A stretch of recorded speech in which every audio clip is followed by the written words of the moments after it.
a time, there were 3 little pigs. Thank you, Samir, for making this segue for me. 3 little pigs who lived in the forest with their parents. These 3 little pigs had a wonderful opportunity to be raised by 2 parents who put them through school, who put them through Sunday school, and who did everything they could possibly do to make sure that their children were good citizens and who were God-fearing. One of the things that they also warned them about was the big bad wolf, and the importance to make sure that they stay away from that wolf and do everything in their power to protect themselves and their future families. Now, the part that you don't know about this story, which is the untold story, is that there was a great deal of sibling rivalry. They went out and they got educated. They were out there in the world. They had the opportunity to meet people from different places, different cultures, and also started to form their own identities. So one of them was very observant in his faith tradition. One wasn't really observant, but culturally observant. And the other just simply decided he was going to be agnostic. And so when they used to come to the dinner table with their family, there were a lot of interesting conversations that sometimes had to end. And as they cast forward in their lives, they had to build a house and make sure that they build that house very strongly from that big bad wolf. So there was one piglet who basically thought he knew everything and nobody could outsmart him. The other one thought he was the smartest that anybody could possibly come across.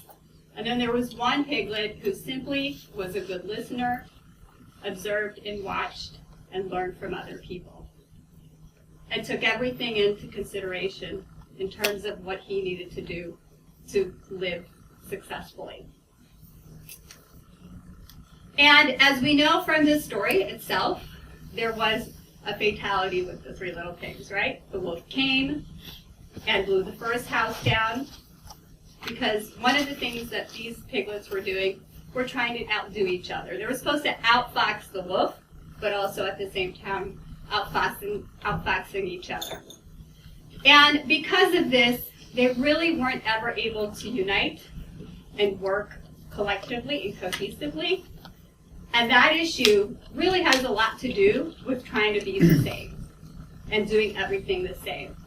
And so I use this analogy to sort of describe many of the Muslim communities in the United States, where we have this huge issue of trying to think the same way, worship the same way, act the same way, and not go beyond those realms, and always trying to unite and not really understanding that we all have so many aspects of us culturally.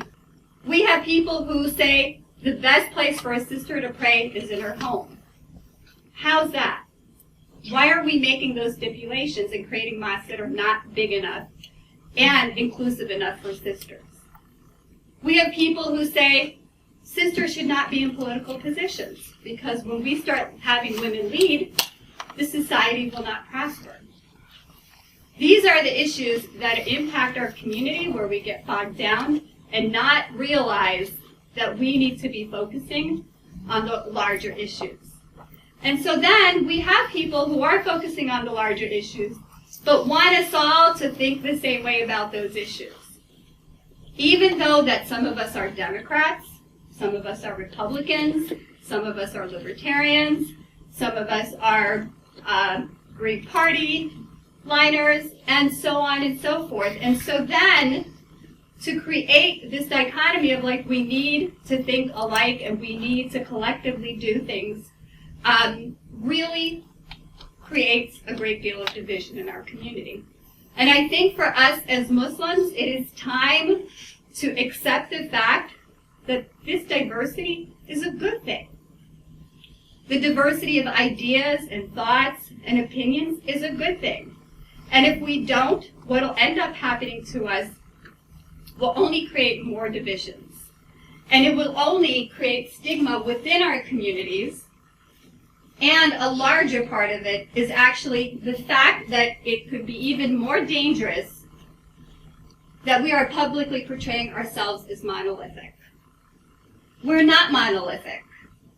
We're not board-like collective who possess a shared consciousness. And therefore, we have to stop doing so and embrace and value the diversity in our community. No one should judge anybody based on what they do. It should be based on the individual and Allah subhanahu wa ta'ala.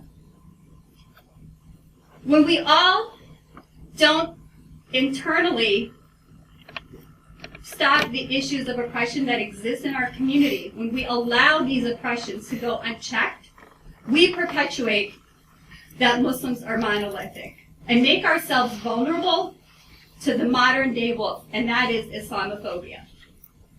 Islamophobia in all its guises seeks to minimize the importance of the individual and maximizes the importance of a group.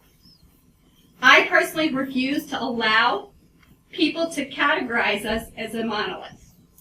I want to see the world see that we have different views and opinions and stand on different things.